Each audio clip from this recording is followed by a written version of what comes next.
Here's Goodnight Olive making her move to take the lead by a head around the far turn. Race Kane has nearly 10 lengths to make up, so does Scooby Guando, verifying the leader. Top of the stretch, Tapit Trice is coming onto the outside. Up to the mark is running late behind Master of the Seas. Set piece down the center of the course. Master of the Seas alongside Annapolis. Here's Elusive Princess coming after Maj, and Mission of Joy tries to find room between that pair. Maj has the lead. Mission of Joy second, Elusive Princess third. The champ in front. Goodnight Olive chased all the way. Tapit Trice! Tapit Trice wins the Toyota Bluegrass. And welcome in, everyone, to the Keeneland Look Ahead podcast. Jeremy Plonk here from Horse Player Now in Keeneland. Hope you had a great opening day. This is Friday night as we preview the Saturday, October 5th card at Keeneland. They call it Fall Stars Weekend. The Stars will be out on Saturday. Breeders' Cup champion No Balls going in action on the card. We'll have another Breeders' Cup champion Idiomatic running on Sunday. So a fantastic weekend of racing at Keeneland rolls on. First post on Saturday will be 1 o'clock Eastern. So we'll get started with a forecast that looks just like it did today. Sunny with a high temperature of 81 degrees in the forecast for Lexington tomorrow. Should be very similar conditions. And those conditions were fast today. Let's talk a little bit about the track on opening day at Keeneland. Exceptionally quick. One of the fastest 6 furlongs we've seen. The fastest we've seen ever in the return to dirt. The last 11 years now back on dirt for the Phoenix Stakes. It was a blistering time set today in the stakes race. A big time performance by Federal Judge. Want to get the time right here. 108.20. 108.20. The only time we've seen a horse go faster than that since the return of dirt was Nashville doing it during the Breeders' Cup extended program on the undercard on a Breeders' Cup card. So exceptionally fast today. We also saw one of the top 3 fastest 7 furlong posted times we've seen. That came in a lounge company with a Montesino. So Montesino today was exceptionally fast too. And the 6 furlong split for Montesino was actually faster than what we saw in the stakes race. So bottom line, this track was cooking very quick. You could tell it was going to be fast even after just seeing the first race on the card. Opening race on the card, wire-to-wire winner. Knock on wood, we got off to a good start with that $10 winner. But the horse went about 12 lengths faster than what we usually see par for that kind of race. So knowing that right off the bat, you said these are going to be some blistering times today. Now, why would the track be so fast when it's warm like this? Probably a large amount of water put into the racetrack to keep it from being dusty and blowing. When you get hot, dry conditions like this, Mother Nature didn't help with any moisture in the air or in the racetrack. So I'm sure a large watering of the track got things firm on the base underneath, and then the horses just stayed on top of it, and they just flew over it. Will we expect that same kind of fast conditions? And when it's that fast, horses tend not to get tired and their speed carries. There's no track condition that's going to make a speed horse or a closer run better, but they'll get more or less fatigued over various types of racetracks. These fast tracks like we saw today and what I expect we'll see again on Saturday, they don't take the same stamina to get over. Just think like you're running on the beach. If you're down near the water, the sand is wet and packed down, you can run over it quickly. If you're up in the dry area and it's loose and cuppy, as we say in horse racing, it's much more demanding to run over that. So when stamina isn't as required as a deeper racetrack, then those horses who get the advantage in the front just kind of keep going. It doesn't make them run better. It just means they don't get as tired, and the horses from the back, they don't get as tired either. But if you spotted somebody 10 lengths lead and that's your normal running style and they don't get tired, it's very difficult to close. So it's not a disadvantage to a closer.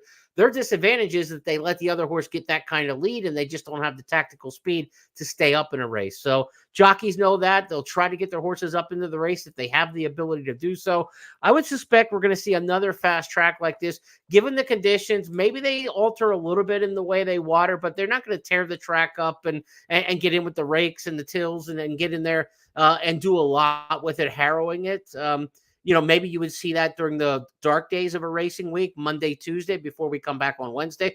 But I suspect it will be quite fast again on Saturday. And how will we know that? First race on the card, the par time for the first race should be in the 111s for that 6 furlongs for the 2-year-old maiden claimers in there. And race number 3, in that race, the par should be somewhere in that 105 or 125 areas for that 7/8 of a mile race for the maiden specials in there. So race number 1, if it's less than 111, the track is really fast again. And then race number 3, if it's less than 125 or low 125s, the track is quick as well. That'll give you some sense of how it might play throughout the rest of the day. But those are the first 2 dirt races on the card, races 1 and 3. So we'll put that in your ear as we look ahead to the Saturday action. Quick recap of on track today. 3 wins on the card for trainer Brad Cox, including a Mercive's win in the Alcibiades Stakes. She'll go to the Breeders' Cup Juvenile Fillies now, knock on wood, good health.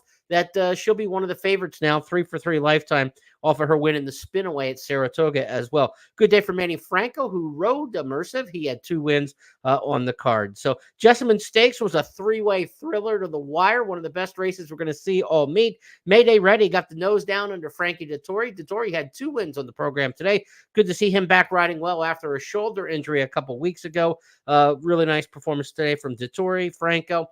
In terms of some jockey news here on Saturday, no Flavian Pratt at Keeneland on Saturday. He is riding at Belmont. And if you're wondering why you haven't seen Irad Ortiz, Joel Rosario, they are in New York as well on the Saturday card. We will see plenty of them throughout the rest of the meet, I would have to assume. 5 stakes races on the card for Saturday. Let's get to it. Let's give you the look at the snapshot of this card. 11 races, regular start time, even with an 11-race card. We're starting at 1 o'clock.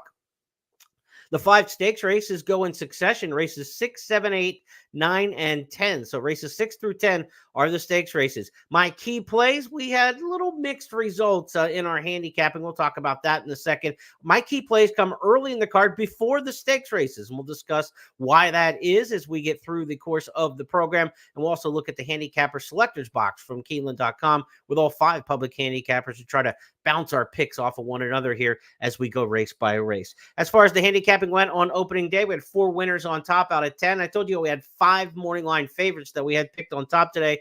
Those morning line favorites, I think 4 won and 1 ran second. So we were right on which favorites to trust on this card. The couple shots we took just didn't quite pan out for us. Second place finish in the stakes race. We really needed that one in the 3-way photo. If you were with me, you were riding down the stretch with our top choice in there. And the Justify filly just got nipped at the wire. She ran pretty well. Race number 3, we really needed that one where we tossed the 2 to 5 shot. We talked about the vulnerable Brad Cox horse, and we thought we could get by with the 2 horses in that race coming out of those Wilson Shoot 1-turn mile races up at Saratoga. They ended up running second and third, got beat by a big price in there. So, we were close. We were around it. 5th race, our other key play, we were just completely off in that one. But it was a decent day in handicapping. We got $22.80 back on the $20 in wagers in terms of an ROI, so about a 10% profit on opening day. Let's hope we do better here on day number 2 of the meet. Saturday, October 5th, let's get started and go to race number 1 here and look at the handicapper selectors box as we start the early pick 5 here with a maiden claimer here. These are 2-year-olds for the $50,000 claiming tag. I went with the 8, Hank Hill. Cartoon fans might enjoy that pick, but across the way, the 4 is the key horse in here, One True Chance, according to the public handicappers. 3 of them have that runner on top, including Tom, Gabby, and Kim. Scott's got the 4, One True Chance in second. I didn't use the horse. It's Wesley Ward. We're the first-time starter in a maiden claiming race. He's got good numbers in maiden claiming races overall. Statistically 31% according to Daily Racing Form statistics, but his maiden claimers debuting here at Keeneland in the fall haven't been just tap-in putts and don't have an exceptional percentage. So I'm going to take a shot against the Wesley Ward horse in here. No strong opinion. I've got a horse on top in here, Hank Hill, the 8, who's 8-1 in the morning line. We might keep this price because the trainer, Terry Brennan, has had a bad year, just being frank. 1 for 42 on the season. It's hard to play a 1 for 42 trainer at Keeneland. I get that, but this is a bottom level maiden claiming race. And again, everybody's just kind of taking Wesley Ward, I think, because they see Wesley Ward. It's a 2-year-old and let's go with it. But Ward's 2-year-olds in the fall, not the same as the first-time starters in the spring, especially debuting in a maiden claiming race here in the fall. I'll take a chance against. I went 8, 9, 1, and 4 in race number 1. No big conviction here. I think you want to use multiple horses to get through if you're looking at the early pick 5. And again, with key plays for me coming up in races 2, 4, and 5, if I'm playing that early pick 5, I can spread in here because I'm going to narrow down those key play races a little bit in the races to come. So pick 5 starts off. I would use at least probably 4 in here. 8, 9, 1, and 4. Throw the Ward horse in there, if you will, if you want to get some extra depth. Okay, to the second race we go, and this is my first key play of the program here. This is a race where number 2, Anagata, is going to be my top choice. 15-1 in the morning line, and I want to look across that handicapper selectors box and see no 2s showing up anywhere else. That tells me I'm on the island. I love that. Nobody else likes the horse I like at 15-1. Tells me I'm going to get the price that I want. This is another one. John Ennis trains. This is a maiden special, 2-year-old on the turf. These races traditionally come up with some decent prices. We did have second choice over favorite today in the 2-year-old turf maiden special. But again, historically, these races produce a winner almost 10-1. It's about 9.8-1 average odds, so a $20 winner on average. Anagata is a horse who's got some inside speed, and I think you take a lot of variables out of this race. The one's got not a lot of speed to the inside of that runner. And as you get out through the field and you get some bigger name trainers, you got the Pletchers, the Amoses, Brendan Walsh, who had a winner on the card here on opening day. He's got the 9 in here, Dream Scheme, Nacho Correas with the 11. There's some barns that are going to get bet at Keeneland in here. John Ennis isn't one of those. And I think Anagata is going to get a great trip, inside speed. Love the Kentucky Downs horses here on the turf. So I'm looking for this one, Anagata, 15-1 in the morning line, to be one of my key early plays on the card. Number 4, Battle Drum. My second pick is 10-1 in the morning line. So we got 2 shots at prices in here. Todd Pletcher trains. I don't think you're going to get 10-1 on the Pletcher training. I think this horse will get bet down off the morning line, but it was a decent enough debut, finishing 5th in there. Maiden special 2-year-olds going long on the turf. Todd Pletcher's had 4 wins from 13 starters in recent fall meets here at Keeneland. Very strong percentage. Again, it's Johnny V and it's Todd. So 2 and 4, the top ones in here. The one States Rights is the morning line favorite at 5-2. No knock on this horse's start at Keeneland last time out. Sherita Veld, not necessarily known for the 2-year-old turfers here at Keeneland, but her barn is exceptional and, has to be respected anytime she sends something out. 2, 4, 1, and the 5 would be the other for me amongst my top 4. But I love the 2 in here. I'm going to try to get the 2 with those other runners. So how are we going to work on this key play of the day with a horse who's 15-1 morning line? Obviously, we're going to get win money on the 2, Anagata. Then we're going to look at the 1, the 4, and the 5 as the other logical contenders that could go with the 2. So in this race, I want to play like an exacta key box, which means the horse I like has to run first or second. I don't want to be boxing up 5, 6 different horses and getting a ton of combinations. I want to stick to the horse I like, and I got the 2. So it'll be an exacta key box 2 with the 1, 4, 5. Now I'm getting for $6 on a dollar exacta key. I'm getting all the combinations I need for $6 versus boxing 4 horses, which is basically throwing $24 at the same play. So what I want to do is I want to play the 2 as my key in this exacta key box, and then I can play it for more money and play the same budget I would as if you were boxing up all the horses. So Anagata, the 2, one of my key plays of the day. Going to use that one here in race number 2. All right, let's go to the overhead here of the snapshot of the card. Race number 3, nothing new starting in this particular spot. It's a 7 furlong maiden special weight. These are the 2-year-olds in here. Complex Street, the 5, is the horse I've got on top in here for trainer Kenny McPeak. Complex Street is 3-1 on the morning line. I don't think we're going to get a very big price on that one, but nobody else is picking the 5 on top. So maybe we can get ourselves a little bit better price than that 3-1 morning line suggests. Now, this is a race that's, I think, the first time to start the meet out where all 5 of us have 5 different horses picked on top. Tells you it's a good betting race in here in race number 3. I've got the 5. Gabby's got the 3. Working our way out, you've got the 7, 8, and 9 also a pick. So 3, 5, 7, 8, 9 all top selections here in just a 9-horse field. There's not a real consensus amongst the players in this one. Now, why do I like Complex Street? My top choice in here for McPeak comes with a bullet workout September 27th at Churchill Downs. But what I liked in the career debut at Saratoga, ran up against a really good field. Senza Parole won that race for Chad Brown. She was to be the big favorite in the Grade 1 Frazette on Saturday at Belmont at Aqueduct, but she's going to scratch with an injury and will miss the Breeders' Cup. But Senza Parole, make no mistake, maybe the most talented 2-year-old filly in America. That's who this one debuted against. So when she got against a little bit softer competition in the second career start at Churchill, she ran a much improved race in terms of the finish, and she ran a faster speed figure as well. But I think Complex Street, third start, Kenny's not one that just kind of go barreling out of there with a horse right out of the blocks. They build and they develop, and a little more slower developing than some other trainers that win right away. I think third start in the form cycle here for the 5 Complex Street or Complex Secret makes that one the one to beat. I've got it 5, 8, 2, and 9. The 8 Quantum Burst is for trainer Eddie Keneally.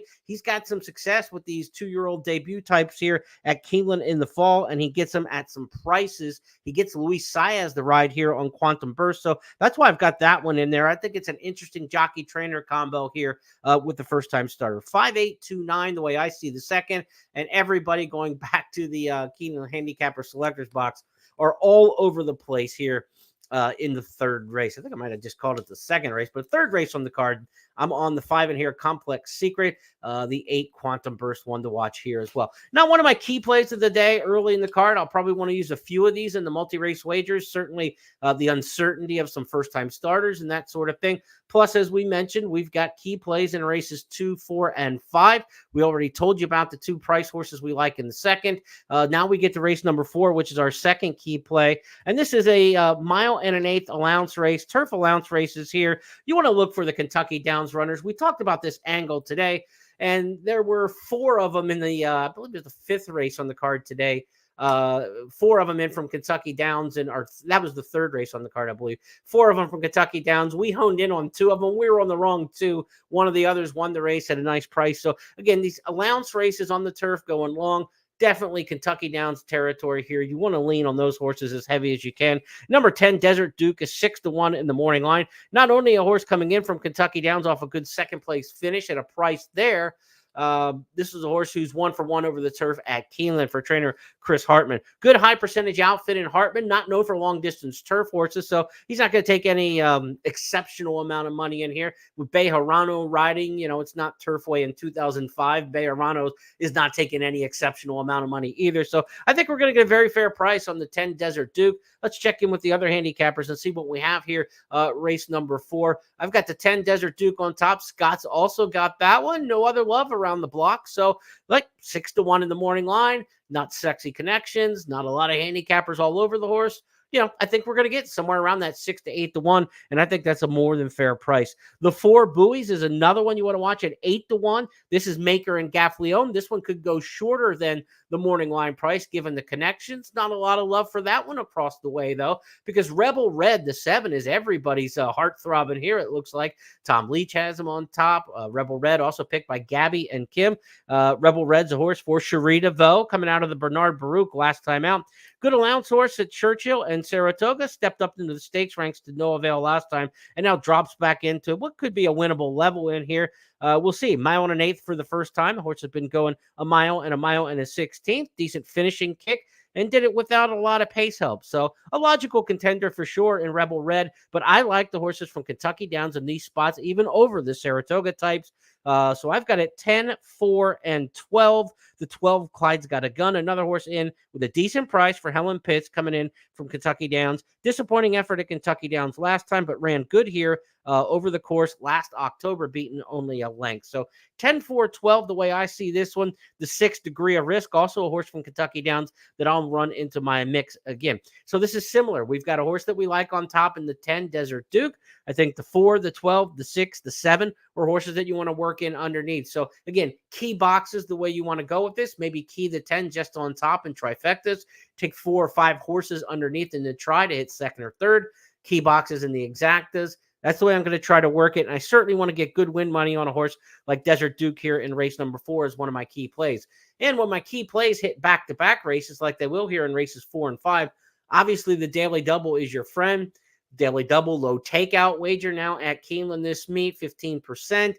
We want to emphasize those doubles. They're a good, sharp wager, kind of a parlay, if you will, between, two consecutive opinions. And we have two consecutive opinions on this card in races 4 and 5. So as we go back to the snapshot, race number 5 will kick off the pick 6, and that's where we'll head next. It's the second of back-to-back key plays for us early in the card. This is a horse who's 7-2 in the morning line named Sexagenarian, and I think this horse might go shorter. Kim's also got this horse picked on top. A couple others have him on the undersides. I think the form on this horse with the win and a second in the 2 career starts coming out of the Kentucky Downs race, now back to the dirt. The horse was very impressive, this Practical Joke colt in the debut at Ellis on the main track. The last race, runner-up behind Tiztastic. All that horse did was come back and win the Kentucky Downs Juvenile Mile Stakes race in the next start. So Sexagenarian comes out of a really good race. And Practical Joke, the sire, get this, 27% wins on the Keeneland dirt for sire Practical Joke. That's exceptional. I mean, any sire win percentage over 15% is good. 20% is really good. 27% wins for the Practical Jokes on the main track here at Keeneland. That's almost a blind bet, and the form is good on this horse. So we're not looking for any major, horse for course wake up with Sexagenarian, the 5 horse here in race number 5. All we're doing is saying, hold your form from what you've done before over to this track. And the pedigree says he will hold that form over to this track. You got Ricardo Santana riding for Mike Maker. Santana, a very good speed jockey. If you followed Oaklawn over the years in Kentucky racing, you know that he'll get a horse out of the gate the way the track played, and we expect early in the day and throughout the weekend. Really, I expect the track's going to play fast again. That's the kind of horse you want. I think Sexagenarian is going to get bet. I don't think we're going to see 7-2 in the morning line. I could be wrong. I hope that I am. If we get that price, we'll be really happy. The horse in the opener today was 9-5 in the morning line that we liked. We ended up getting a $10 mutual out of it. So never be afraid if people aren't betting your horse. Dead on the board is like something you hear about a horse who's not being bet that you thought would be bet. And there are a lot of people say, oh, my horse is dead on the board. The word's out that he's no good. Look, if you're going to get more money than you expect, that's called an overlay. Don't worry about dead on the board. This is the whole point, is your opinion's better than the public sometimes, and you got to try to press those opinions. So don't be afraid if your horse is a bigger price than you think. I think down to 2-1, Sexagenarian's a solid play in here. And again, I'm going to try to get to that runner with the multiple race bets, races 4-5, Desert Duke to Sexagenarian, a 10-5 double in race 4. And I'm certainly going to key the 5 on top here, Sexagenarian in race number 5. As for the others underneath for me, the 7, Kieran, the 1, No Hair Sam.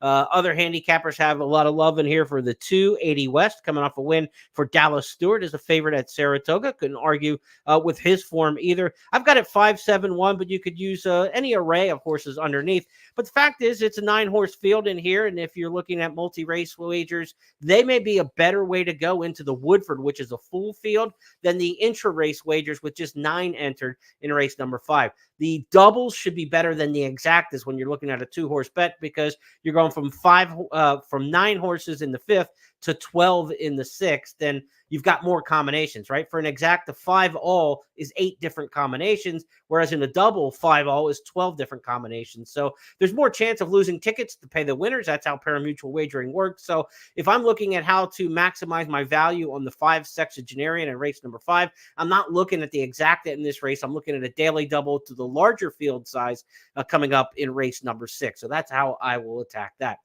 Back to the snapshot of the card. The 6th race is the first of 5 consecutive stakes races. It will kick off an all-stakes pick 5. So the pick 5 on Saturday is not the final 5 races on the card. Keep this in mind. The late pick 5 is an all-stakes pick 5, races 6 through 10. It'll also kick off the Keeneland Turf pick 3. We like the Keeneland Turf pick 3 today. We just didn't have any luck with it. The horses we needed, we had a couple second-place finishes. Last race, we were nowhere around on that one. So if you're swinging back at the Keeneland Turf pick 3 here on Saturday, I'll give you another look at which races we've got. Keeneland Turf pick 3 starts here in the 6th, and then we'll continue in the 8th. and then wrap up in the 10th. So 6, 8, and 10, all stakes races in the Keeneland Turf Pick 3 as well. Woodford Stakes, race number 6 is first up here amongst the stakes races, and I'm going to try to flip the result of what we saw last year. Our Shot and Arzak ran 1-2 in this race last year. Arzak the winner. Our Shot was second. I like the form now that Our Shot's in, and I love the post position. You know I like post 3, 4, and 5 in these full field turf sprints. Our Shot gets a much better draw in here, and I'm going to give that one the upset shot. And I think, 4-1 in the morning line, this is one I think is going to go off a little higher than that. I was kind of surprised to see the line that short. I think we're going to get a better price. You look at the odds on Our Shot in the recent races: 8-1, 7-1, 4-1, 6-1, 9-2. 4-1 in this field, in this stakes group, seems a little short to me. I think we're going to get somewhere 6, 7, 8-1, that kind of price on Our Shot, and that's where I'm leaning in this particular spot. Other power post in here to the 5, Nonay Hudson. You certainly have to respect that one. He's a son of Nonay Never, who won this race back in 2014. Wesley Ward trains. He's won the Woodford 3 times, and Frankie Dettori rides. There's a lot to like about the 4 and the 5, and we know Arzak, the winner of this race, the defending champ, can handle things. No Balls the 6 is the X factor in here. Of course, last year he won the Breeders' Cup Turf Sprint, the top turf sprint in the country, but he's run twice this year, and he's backed up in both of them. He's all speed. He's got in the Breeders' Cup Turf Sprint, he was shockingly off the pace and rallying that day, but his best races prior to that had been all going to the front. I don't know where No Balls is in terms of his form right now, off these 2 fourth-place finishes back-to-back. I know the race against Cogburn last time you can excuse because Cogburn's really just at an elite level right now, but in the race prior to that at 8-5, No Balls was beaten by Super Quest and Our Shot, 2 horses back in here. Yes, that was coming off a layoff, but I'm not worried about layoffs when it comes to turf sprinters. It's not about fitness for them. It's about sharpness. So that No Balls ran 4th in that allowance race at Saratoga on July 28th. To me, it's not because of the layoff. Maybe he's not as good as he was a year ago. He's now age 5. He's got to prove it to me. I'm going to stand against No Balls in the 6th race, the Woodford. Certainly respected his form last year, but this is not 2023. It's 2024. And I think maybe it's time for Our Shot with a great post position here to get the minor upset victory. Again, 4-1 in the morning line.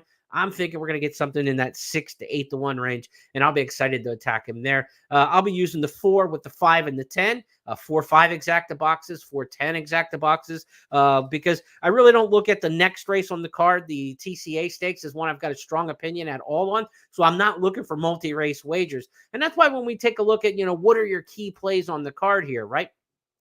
You got all these key plays early in the program. Well, if you just take where we're at right now, in race number 6, I was like, you know what? The horse I like is a little bit lower price than I'd want. I think he should be a little bit bigger price. So not a key play for me. If he goes up in price, maybe you consider him more of a key. And then the 7th race, I really don't have an opinion on at all, as we'll talk about next. So you can kind of see why my key plays come up a little bit earlier in the card. And I think there's some favorites that are going to be very formidable in some of the upcoming stakes races to come. So they won't be in my key play radar either, as I'm looking for more value plays. So let's go to the 7th race here. It's the Thoroughbred Club of America Stakes. Typically, this will have some of the absolute best filly and mare sprinters in the country in this race heading towards the Breeders' Cup. Grade 2 race, $350,000, but this is not the strongest edition of this race. There have been some legendary sprint fillies come through this over the years. This particular cast is not that. And if you look, Spirit Win, the 4 is picked on top by 2 handicappers.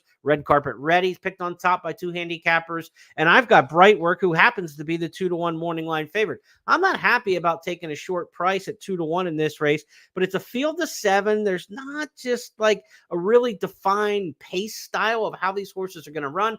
I think they're just kind of being a clump. There's not going to be like dead set out the back horses or somebody kind of in a breakaway situation. So I think it's going to be a jockey's race. And when I looked at the stats, I went through the BetMix database, and I was able to look at 6 furlong sprint races, small field sizes like this, 7 or fewer. Who are the top jocks at Keeneland in these kind of cat and mouse races where I think it's going to come down to the rider? And one jockey just completely stood out. It was Luis Saez, 26% wins in this situation with the smaller field size, 7 or less, going 6 furlongs at Keeneland. And Brightwork has a win over the track, right? We saw her debut here back in April of 2023. She went on to a good season last year before being injured and sidelined, and it was slow to get back this year. Her comeback win in the Prior Rest Stakes was good, not great. I think if she has another move forward in her, she's got a chance to win this race. But do I want to take her at a very short price? Not really. So this is a race.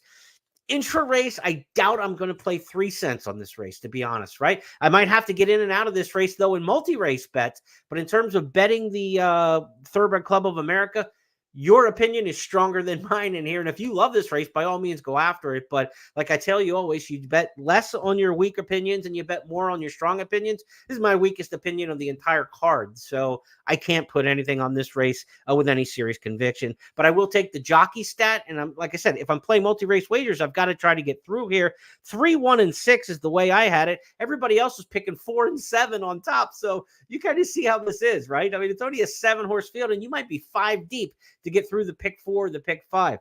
Start to see why my key plays were a little bit earlier in the program.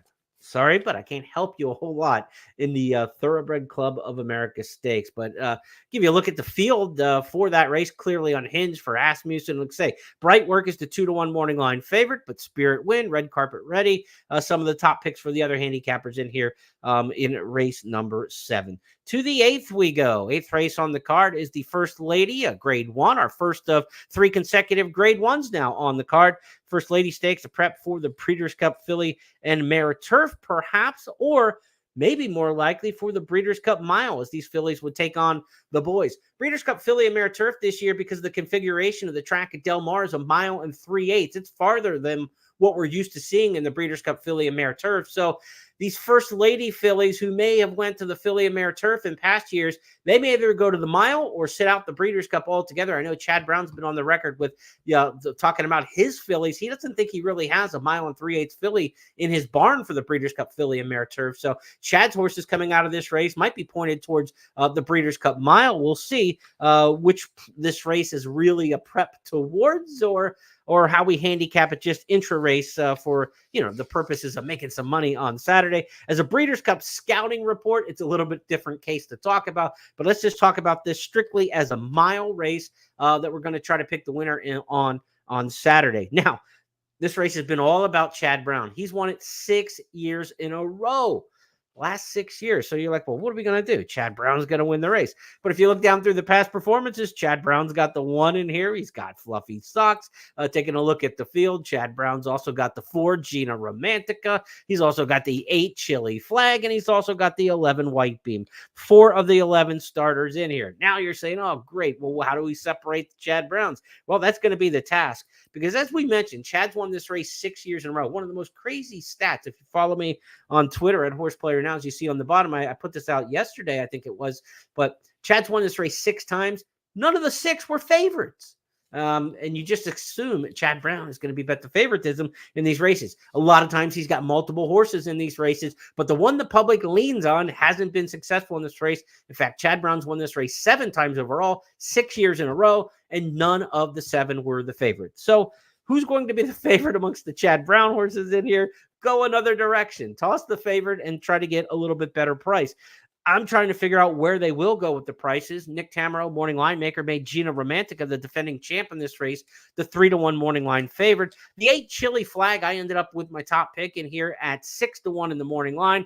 I thought this might be the value play amongst the horses for Chad Brown in here. Tyler Gaffleone rides. Irad Ortiz usually rides Chili Flag, but again, Irad is riding Saturday at Belmont at the Big A, so he's not coming to town. You get Tyler Gaffleone, certainly a positive rider move there for Chili Flag. Horse ran poorly in the Diana Stakes last time out at Saratoga, but all the prior efforts are consistently good. I expect Chili Flag to run well here, but, what kind of price will we get? Because if you look across the way, I think a lot of us fell into the same thought process. Which Chad's going to be the better price? And at 6-1 in the morning line, maybe people got swayed there. I will say this, the morning line did not sway me because I handicap as soon as the past performances come out. The morning line wasn't out yet. And that's why, like, even in first race today, I had a horse who's 9-5 morning line, ended up paying $10.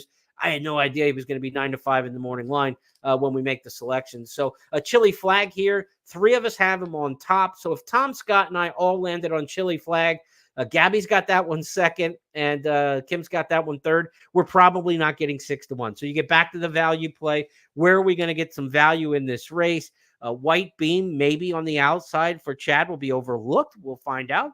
That's Florent Giroux riding. Flavian Pratt will not have the call on White Beam because Flavian Pratt's riding in New York on Saturday as well. So some jockey changes that are going to mix things up on the Brown trainees.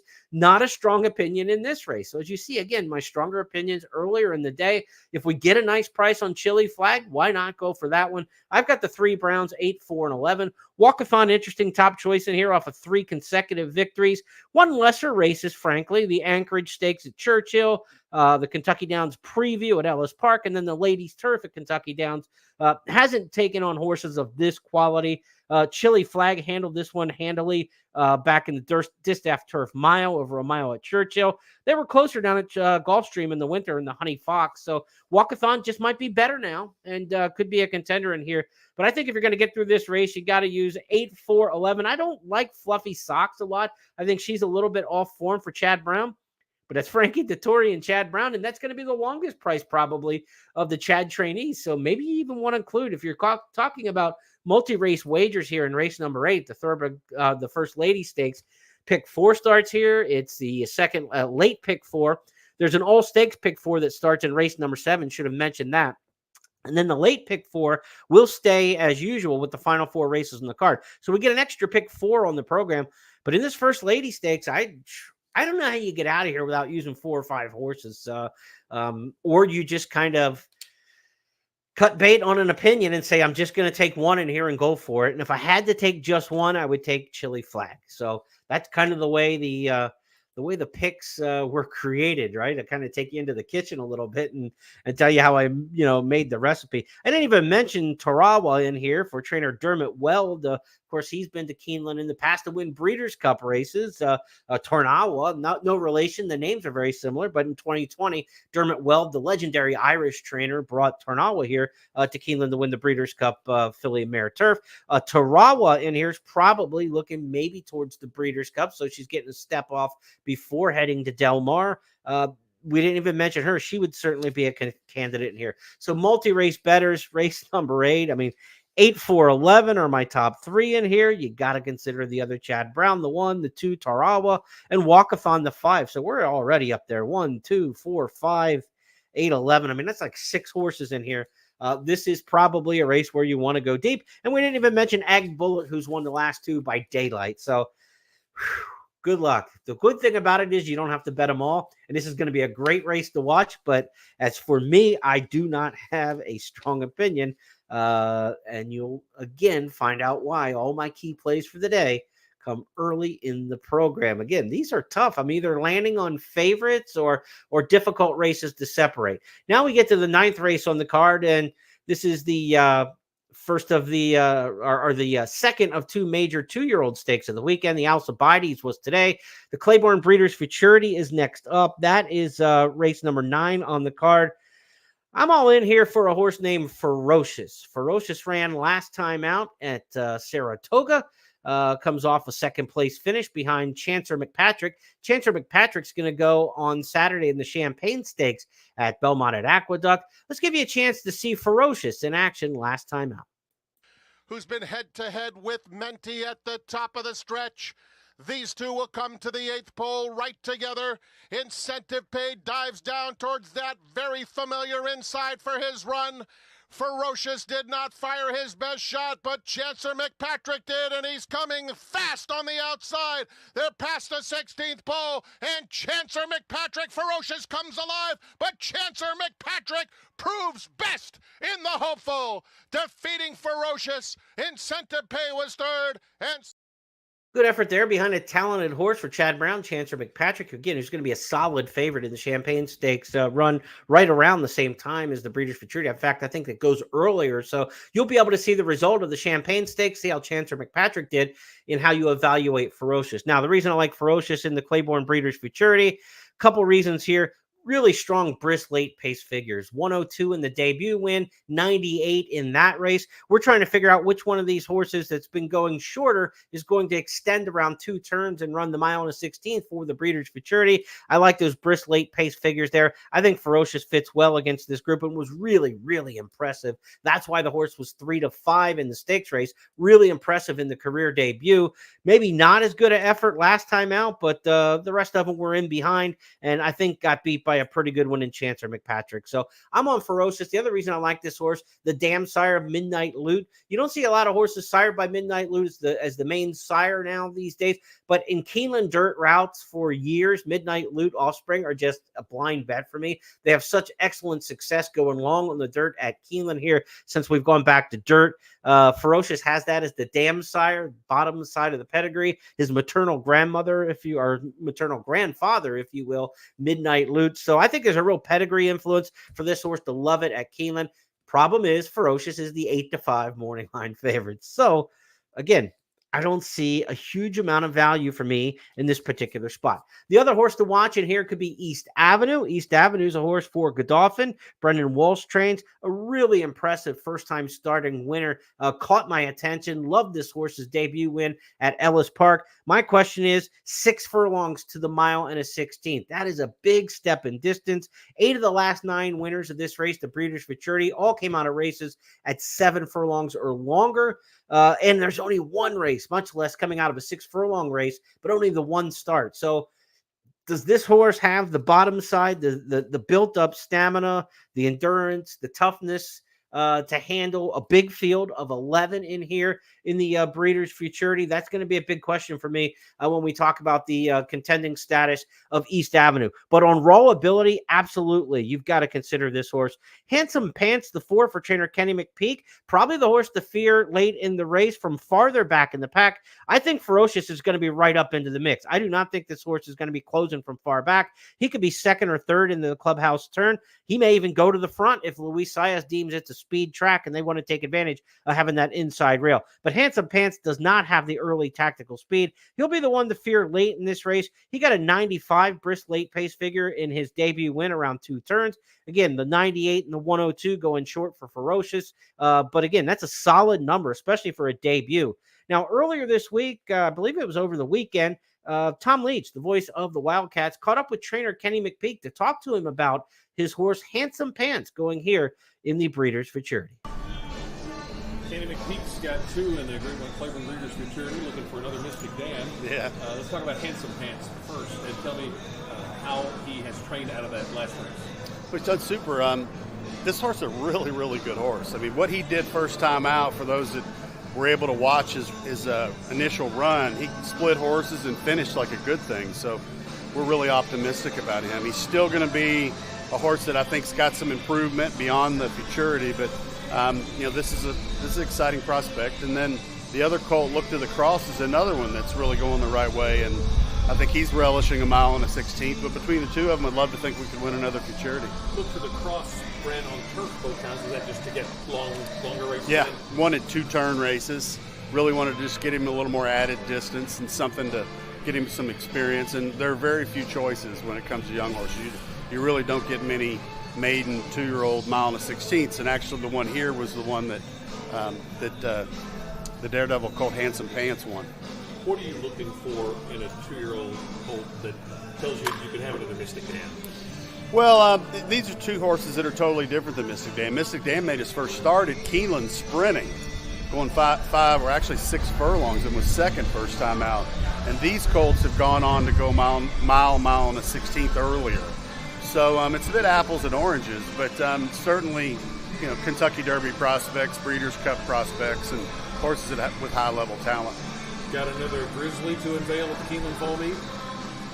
We've got a lot of nice young horses right now. Our young horses have been a little slower than normal coming around, but we're getting there, and it's always exciting this time of year. How is the Grizzly there? She's doing great. I just got back from Saratoga yesterday, so she spends most of her time up there. She's kind of fallen into a nice routine in Saratoga Springs, New York, and I decided to leave her up there for a couple different reasons, and we're going to leave her up there, and she'll ship from there directly to California. Still leaning distaff? Yeah, it'll be distaff. So thanks there to Kenny McPeak and Tom for the interview. Tom Leach does a great job running down the stories for us with the horsemen around the various stable areas that we're able to use here on the podcast. And you can get all of Tom's interviews on the Keeneland YouTube page and also on X following at Keeneland Racing. They're all posted up there on the different social media channels. So that's his contender here for the Breeders' Futurity, Handsome Pants. As we look at the handicapper selectors box for the Breeders' Futurity, Handsome Pants is the top choice in here for two of the handicappers. Tom Leach is going with that runner, as is Kim Nelson. I'm on Ferocious, as is Scott Hazelton. Gabby is on East Avenue. To me, it just feels like 1, 4, and 5 in some sort of fashion. Handicappers are somewhat in agreement with that. A little bit of love in here for the 9 and the 10 and for the underneaths. But if you're playing this race from a multi-race standpoint, 1, 4, and 5 maybe are the way you want to go to get you through the multi-race wagers. As for me, though, I'm very bullish. I'm on Ferocious here. I think he would be a single. I think he's going to be outstanding in this spot, and I think he's going to go to the Breeders' Cup as one of the main favorites for the Breeders' Cup Juvenile with a good effort on Saturday, which I fully expect. Next up on the card from the Breeders' Futurity in race number 9, we go to the 10th race. It's the $1.25 million Coolmore Turf Mile. There have been various sponsors of this race over the years, but this Keeneland Turf Mile in the fall, the big race of the meet for the grass horses, a big prep towards the Breeders' Cup Mile to be sure. It's also part of the Keeneland Turf Pick 3 on the Saturday card. Keeneland Turf Pick 3, again, the Woodford in race number 6, the First Lady in race number 8, and now here the Keeneland Turf Mile in race number 10. This is not for the faint of heart in the $3 Keeneland Turf Pick 3 on Saturday. I said in race number 8, there's about 6 or 7 ways you could go. The Woodford's a turf sprint with at least 3 or 4 major contenders in there that you could talk about. And we get to this turf mile. This one is not easy as well. Here is the field for the $1.25 million Coolmore Turf Mile. There are 9 in here. Carl Spackler on the outside is the 2-1 morning line favorite for Chad Brown. This is a horse who really got off to a blazing start in his career, won his second career start at Gulfstream Park, and really turned everybody's heads. We thought this was going to be a grade 1 star. He didn't get his first grade 1 win, though, until August of this year. He debuted in February, our second start in February of 2023, when everybody thought this is the next big Chad Brown. It's taken him a while, but his last race in the 4-star Dave was superb when he beat More Than Looks. Those two come back. The 9 in here, Carl Splacker. The 3, More Than Looks, come out of the same race, the 4-star Dave at Saratoga, where it was all Carl Spackler late, but an excuse in there for the runner-up, of course, More Than Looks. That was the first start since November for More Than Looks and didn't get the race in the condition book that they were looking for. Cherie DeVos got a little bit more information about her contender in here, More Than Looks, the trainer of the 3 with Tom Leach. Cherie DeVos got More Than Looks in the Coolmore Turf Mile. Tell me why you picked this spot for him. It was really the target for him. When he got hurt early this year, we knew we were going to have an abbreviated year with him. And Breeders' Cup is obviously the target. So we had him lined up to run in the Lure, and that came off. So Plan B was a tall task, and he still ran well in the 4-star Dave. And so he's training well into this spot, is working out as we'd hope it would. How has he Batour changed from last year? He's a lot bigger, a lot stronger. He's still kind of a little difficult mentally, but not nearly as bad. He's a bit more agreeable, but he's definitely a bigger, stronger horse. How has he trained out of that one race for this year? Wonderful. Really well. Been really impressive in his works. Seemed to have gotten what he needed out of the race, and hopefully we move forward. What are his most impressive qualities? On the track, he's got that devastating turn of foot. So as long as he can get hold of the track and he's in a good position, he can really make up that ground in the stretch. Type of turf, do you have any preference? Probably on the more firm side. And then what are you looking to see to move forward to Del Mar? He just has to put in another solid effort. Again, he's still, if you go by the 3-race series, it'll be a second race, so hopefully he doesn't bounce, but there's really no signs of regression in the morning, so we'll just have to see. So thanks to Cherie, thanks to Tom for that. More Than Looks, second start off the layoff. And this is the horse, when you go back and look at the previous form cycle, second start of the career was a major, major improvement. I would expect more out of More Than Looks, and going to give Carl Spackler a much better challenge late in this race than what he did up at Saratoga, I would assume. Besides those two, though, the horse I think that you want to fear in this particular spot, and my top choice in the $1.25 million turf mile, is going to be the European Invader, number 2, Kikali. Kikali, ridden by Frankie Dettori. Dettori with a big day today, 2 wins on the card. This is a half-brother to the great Frankel. Frankel, one of the all-time great milers in racing history. This is his half-brother. Kikali has not lived up to that to this point. He's only won 1 of 6 starts, but he's been in the mix. This is a horse who was 9-5 in the Prix Pratt in Deauville just back in July. So this is a horse who was well bet to favoritism in a Group 1 in Europe. Last time out, he's improved a bit, ran 4th, beating just the neck in there. You get to Tory and this horse 4-1 in the morning line. I'm giving my shot in here to Kikali. Kikali, my top choice in the Coolmore Turf Mile. Carl Spackler to be respected. The 3 More Than Looks to be respected. I consider this maybe my third key play of the day, but I have too much respect for Carl Spackler and More Than Looks to just think that the European coming over here has got to roll over them. I think those are 2 pretty nice turf milers. So I kept my key plays earlier in the card. I think for multi-race wagers, you probably want to be 3 deep in this particular spot, but none of those 3 are going to be big prices, right? I mean, they're going to bet Carl Spackler. I think they're going to bet Kikali, and I know they're going to bet More Than Looks as well under Jose Ortiz. That horse was just 5-2 at Saratoga in the matchup last time with Carl Spackler. So you're not suddenly going to see 8-1 or something like that on More Than Looks. 2, 9, and 3, they're all going to get bet. You look across the way, 2, 9, 3 is the way everybody's got this one. And again, how you pick these races on Saturday as which ones you focus on with the biggest part of your budget is going to be about everything, because the opportunities that the races shake out the way I think they will, there's going to be some short prices here and there. If you've got an opinion on a horse at a price, you got to attack him at some point in the card. Multi-race wagers will still be a good way to go if you get shorter prices, because typically even a pick 4, pick 5 with some smaller prices, you only need to beat 1 favorite, 2 favorites maybe to boost those payoffs up there. So they're a good alternative to trying to chase 5-2 and 2-1s every race and think you're going to string together 4 5-2 winners on a card, which just doesn't happen that often. So, interesting way that you're going to have to attack and gamble. I think in the multi-race wagers, though, here in the Coolmore Turf Mile, 3 deep in here to my recommendation, the 2, the 3, and the 9. All right, let's go to the 11th and final race. We'll wrap this up with another 7 furlong maiden special. This is, I believe, a split division of what we saw in race number 4 on the card.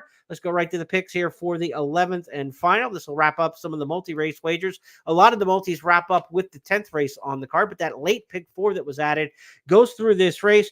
I'm on the 8-5 morning line favorite. I hate to say it, folks, but the 5 Aglise is the one to beat in here. Coming off back-to-back close second-place finishes against some decent competition. Doro Unbridled, the horse who beat him last time out at Churchill Downs, has got some pretty good intentions, a well-meant type runner. I think Brian Lynch has Aglise in a much easier spot here. There are no world beaters in this particular race. The 9 Top Gun Rockets had a million shots already, 0 for 8, but always around in the mix. So a horse that you want to consider for the exotics, but not one to trust very much on top. As for the others in here, Big Salt Lick, the 6, might be the price play for me if you're trying to get one into the exacta. This horse showed some speed going a mile last time. The pseudo one-turn mile at Ellis Park, turning back to 7 furlongs. Those horses typically run pretty well here, going 7/8 of a mile. So the 6, Big Salt Lick, a Doug O'Neill trainee, West Coast trainer, but the horses run all in Kentucky so far. Big Salt Lick might be a horse at a fair price that you can work into the exotics. 5-9, 5-6, the way we wrap it up here. And I think this is a single in the multi-race wagers if you're playing that late pick 4. Spread in the 8th race, single in the 9th, 3 deep in the 10th, single in the 11th. But you're singling Ferocious and Aglise, who are 2 horses that are going to be, I think, in that 8-5, 7-5 kind of range. So now you got to pick 4 with 2 heavy favorites. Do you want to play and attack a race like that? You better get a price somewhere else if you do so. Otherwise, you're looking at a slim return in the multi-race wagers. So we're going to attack early from a gambler standpoint. I'm all over the front half of the card on Saturday, as I've said a million times over the last 50 minutes. from a fan standpoint, I'm all over the second half of the card, right? It's must-watch action late in the day and must-bet action early in the day for me, but that's just me. How you shake out your day is based on your opinions. I just try to give you the strategy that I'll be applying and give you some thoughts on the horses and the stats and trends on the ones that I think could be in the mix. But look, if you've got a strong opinion in some of these stakes races, you're going to get paid, right? Big field sizes. There's going to be huge pools. There's going to be a lot of national interest in it. There'll be a lot of people playing Keeneland on Saturday that won't play Keeneland the rest of the meet because it's a big marquee day. They're serious horse players, but maybe they're Santa Anita players. Maybe they're Naira players or Gulfstream players, but they tune in for big cards like this. So maybe the prices that you might expect, you'll get something a little bit more. They might jump on the wrong things. So keep an eye on the tote board. Don't be afraid of a horse who's an overlay price. They're not dead on the board. They're an overlay. Think positively that you're going to get more on your return than you expected. But my key plays will be in races 2, 4, and 5. And we wish you the best of luck on the card Saturday at Keeneland. We'll be back Saturday night to preview Sunday's action. Again, 8:30 Eastern each and every night before the next day's racing. We'll have these Keeneland Look Ahead podcasts. The Sunday card, when we preview it for you on Saturday night, will feature the Grade 1 Spinster, defending champion there, Idiomatic, the winner of last year's Breeders' Cup Distaff. She's back there. So we get no balls today on Saturday for the Breeders' Cup Turf Sprint defending champion. And then tomorrow on Sunday, we get to preview Sunday's race with the Breeders' Cup Distaff defending champion there, named Idiomatic. So it should be a great weekend of racing still to come. Enjoy it. Sunny weather, 80 degrees. Put some sunscreen on if you're going out to the track, and have a great day. We'll talk to you tomorrow night.